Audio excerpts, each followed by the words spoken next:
અમે લગ્નને 7-8 વર્ષ થઈ ગયા છે. અમે બહુ દવા કરાવી પણ ક્યાંય રિઝલ્ટ મળ્યો નહીં.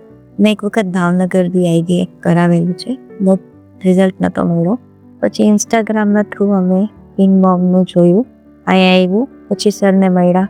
એનો રિસ્પોન્સ સારો હતો, સ્ટાફ પણ સારા છે, બધા સપોર્ટિવ છે, એટલે અત્યારે અમને રિઝલ્ટ પોઝિટિવ મળી ગયું છે.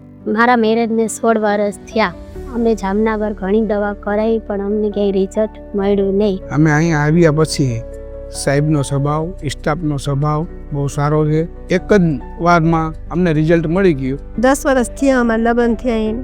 અમે બિંગ દવાખાનામાં દાખલ થતાં અમને બહુ સારું લાગ્યું. તો અમે જામનગર દવા લીધી, ખંભાળિયા દવા લીધી, પણ અમને રિઝલ્ટ ના મળ્યું. પહેલી વાર આવતા જ અમને રિઝલ્ટ મળી ગયું અને સારું દવાખાનું લાગ્યું. પગથિયા ચડતા જ અમને રિઝલ્ટ મળી ગયું. મારા મેરેજને 8 વર્ષ થયા છે. મેં ઘણી જગ્યાએ દવા કરાવી અને મારે ચોકલેટ્સનો પણ પ્રોબ્લેમ હતો, પણ અહીંયા જે ઓચવાની સરની મુલાકાત લીધી તો અહીં રિઝલ્ટ મળી જશે એવું જ અમને લાગ્યું. અને સરે સર્જરી વગર મારી આ પ્રેગ્નન્સી આઈવીએફમાં ફર્સ્ટમાં સક્સેસ થઈ. Thank you Bing bomb hospital. Thank you hospital. Thank you, Bing Boom Hospital. Thank you Bing bomb. Bing Mom IVF and Test Tube Baby Center Rajkot.